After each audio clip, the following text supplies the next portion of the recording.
Welcome to Beer Budz. Fuck, dude, what episode is this? 8. Comeback episode.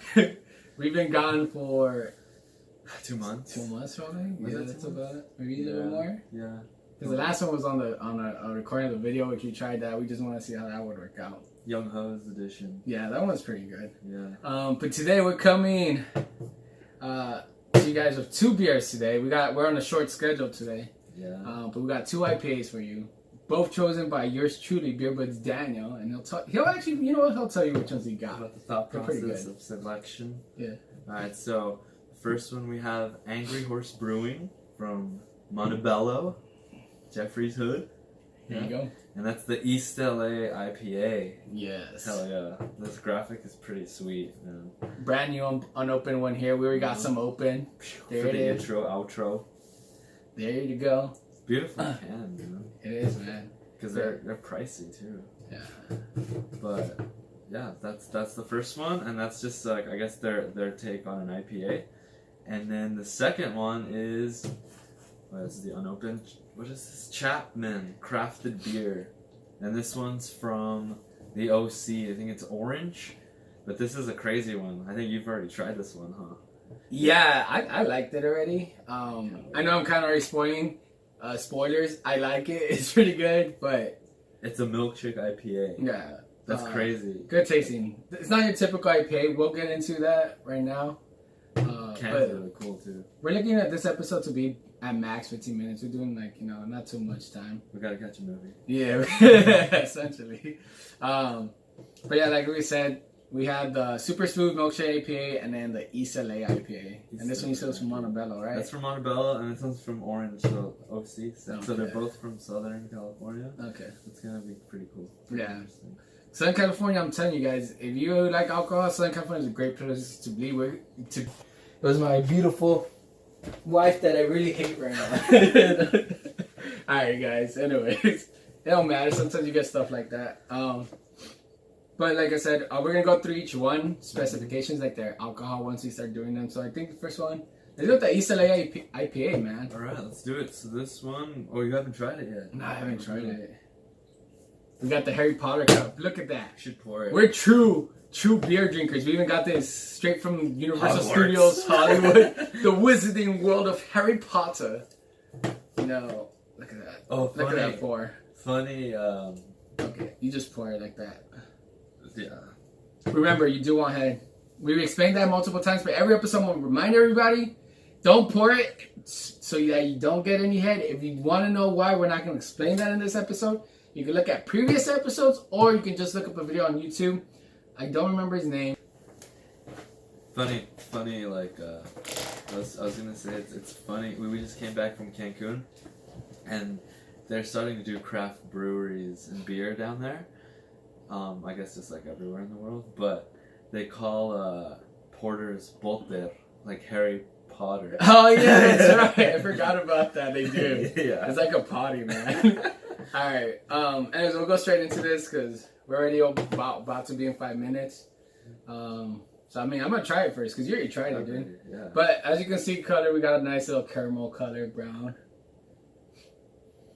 Smells like an IPA. Smells always like oranges. Are oranges always included in IPAs? I feel like they are. That's a good question. I don't know. Because they always sometimes smell citrusy to me, Yeah. IPAs. But I'm gonna give it a taste.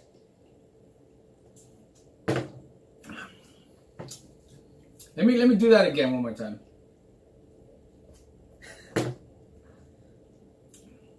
I even shaked it, which you don't normally do, but I just want to like verify the taste. It's your taste verifier. So what is it though? Alcohol concentration? Oh, the alcohol percentage, it says it's 7.2. 7.2 for your The volume. alcohol by volume. And How much did this one about- cost? This one, it was like $20 for 4. $20 for 4. Same Okay. with the other one. $20 for 4, same. Okay, Yeah. so this is on a pricey range for an IPA because you get $20 for 4. That's not too bad because you think about how much you get for These are one at a dollar restaurant. This is what was the volume? A pint. It says 16 fluid ounce, yeah. But in terms of cost, it's not too bad, to be honest, because that would mean like each one costs about $5. Oh, that's not Yeah, too bad, yeah. $5 per bottle is not too bad. But I mean, if you compare it to like you can get a 6-pack of like a Lagunitas for like $10 maybe somewhere. Oh yeah, because Like, those are mass produced. Now these are the funny thing of this one. The cool thing, they're bottled, brewed, and bottled in Montebello in the Everything. tap. Nice. Yeah, everything's done in that same place. Okay. I think that's why it's cost so much. I mean, this is literally like 4 miles from where we're at. Oh, So man, we that's could try really that close. on tap. Yeah, we should. The other thing too, I was gonna actually say regarding these things is like, even though it's $20, like you'll have varying price ranges, but both of these are in the $20 range, or at least we know that, so that's good. And then IBUs, I don't think it says directly on the can what the IBU or bitterness is on this. I'm sure maybe their website, but we're not gonna Yeah, get into that.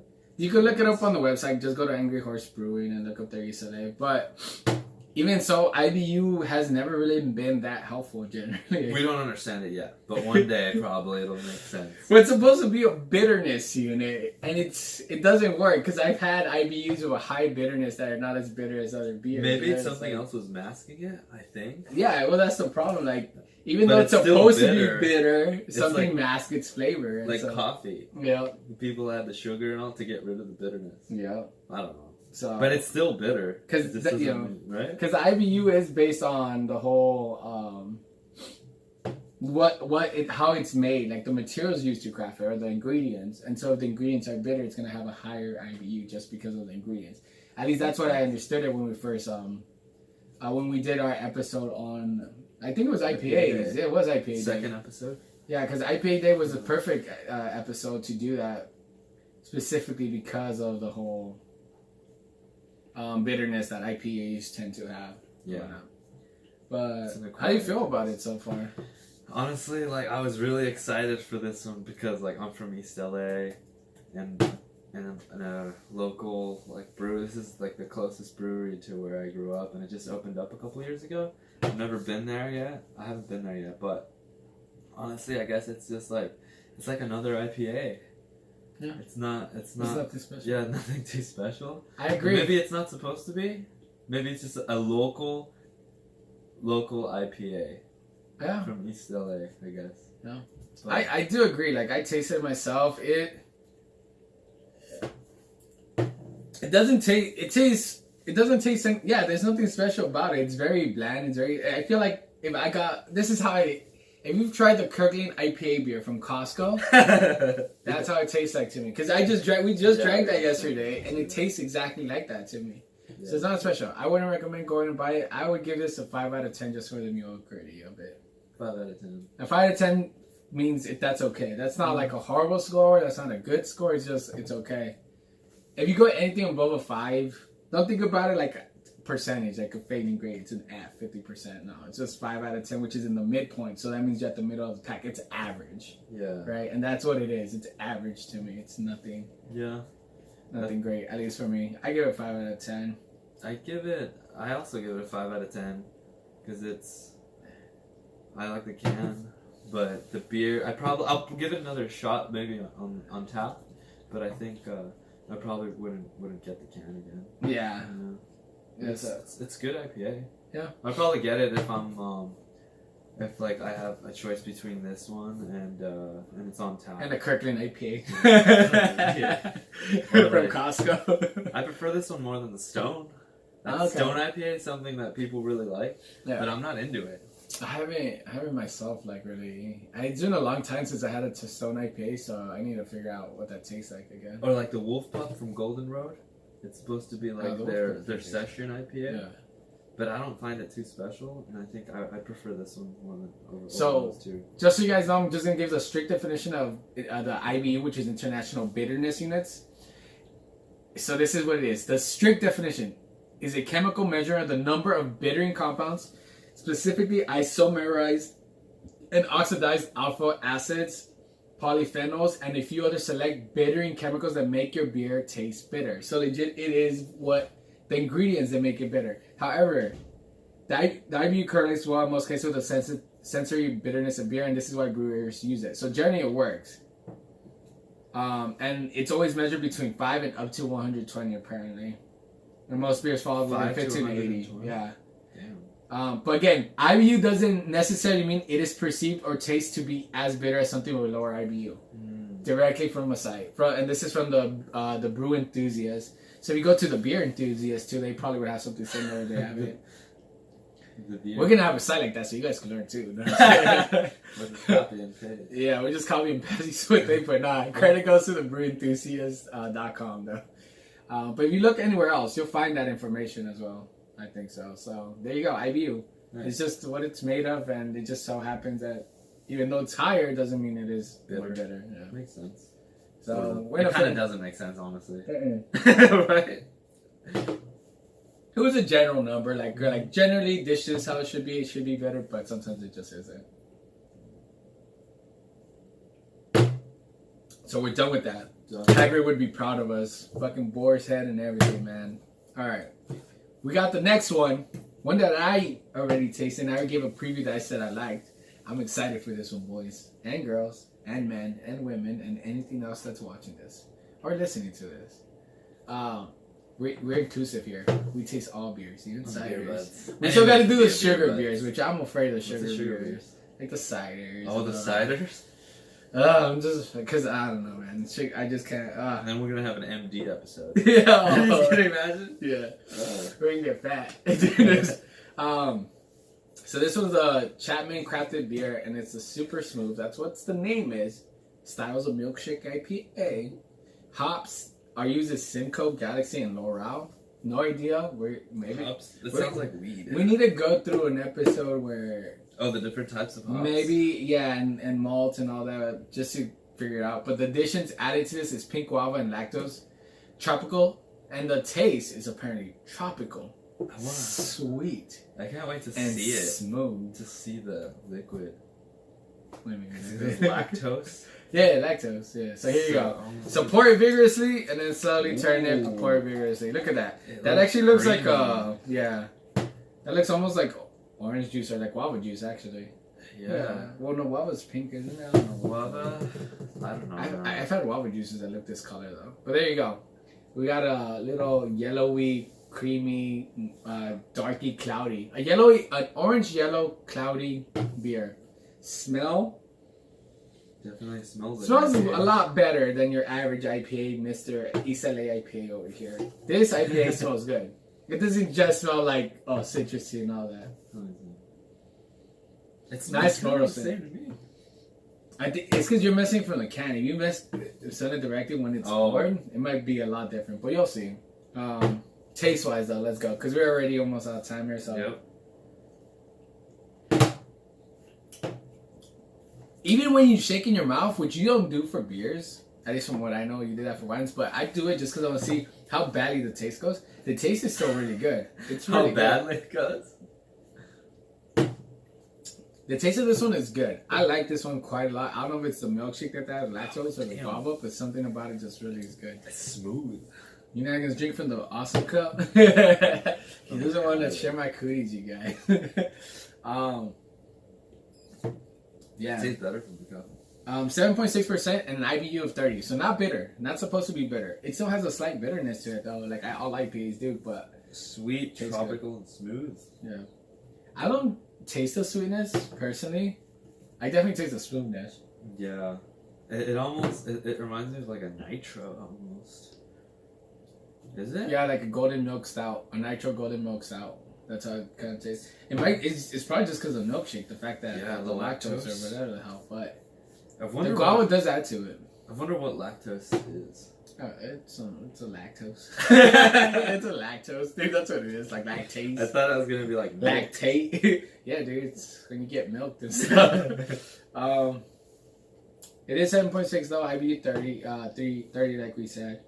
However, price range is the same as the East La IPA. If you're a new drinker, even an experienced drinker, I would say go test out the Chapman beer, the super smooth beer from them. I think that one's a lot better than the East La IPA. If you have to choose between two, go super smooth for me. Oh, yeah.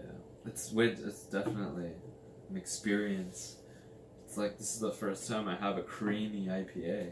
Yeah. I didn't even know. I'm sure because they do milkshake stouts all the time. Yeah. And There's a bunch of stuff. I didn't know you could do that for an IPA, but we've had a couple. Yeah. It's just that we never really pay attention. We just drink them. I'm gonna give the rating for this because I really enjoyed this one. I'm giving it one of my favorite IPAs now. I think so. If I ever see this around, I'm definitely gonna order it. I give it an 8 out of 10. Ooh. And that's just a rough estimate. I need to compare it to all the other ones I want to drink, like my favorite ones again, which I can't remember off the top of my head because there's been so many that I tried. One of them being from Track 7, which was the Golden Guava IPA, I believe. Was that also? I think so. But for right now, it's an 8. I think it's easy to go higher, though. But right now, I give this an 8 out of 10. Definitely recommend go buying it. Beer Bud official recommendation by Carlos Cesar. Nice. Let's see. I think I'm gonna give it. You give it an 8. Yeah. Man, give it whatever you think, man. A 1, a 2. No. Man, I think like a 7. No, it's not bad. Yeah, it's good, but it's different. I think it's like it's a little confusing. Yeah. But it's not bad. It's pretty. I definitely want to try it on draft. Yeah. I think a little bit colder. Yeah, I think the issue is like if you like your IPAs to taste bitter, maybe you won't like it because it's not super bitter. Like it's really heavy too. Yeah, it's really heavy for me. Yeah, but yeah, it's delicious. 7 out of 10. All right, guys. Well, and ending we had again the East La IPA, which ended up 5 out of 10 and 5 out of 10 for both of us, and then the super smooth Milkshake IPA from Chapman got 8 out of 10 by Budz Carlos and an official 7 out of 10 by Budz Daniel. Yes, sir. I enjoyed these two. We did a short episode. We're gonna see how this episode does. But we do this because we like it. We're sorry about the hiatus. We are gonna come back stronger than ever. You're gonna see improvements little by little as time goes on. But there is also real life things. Well, this is real life. There is also other matters we have to attend to at times. So we get busy, but we'll put in the time for this. But yeah, definitely, it was good. Once again, 5 out of 10, 5 out of 10, 5 out of 10 for the East La. Yep. And I think the average of the other one was, because the average was 5 out of 10 for the East La. Yeah. The average for this one was 7.5, because you gave it a 7 and I gave it an 8. Yeah. That makes sense. Alright. And then, I guess you guys, Joe Rogan, Kanye West, we're all excited. We're waiting. Shout out to Joe. Joe still owes me money, man, from that time I took him bow hunting and then taught him how to hunt. Anyways, thank you. Thank you guys for watching or listening. It's been Budz Carlos. Budz Daniel. And until next time, Budz out, guys. Cheers. Peace. Cheers.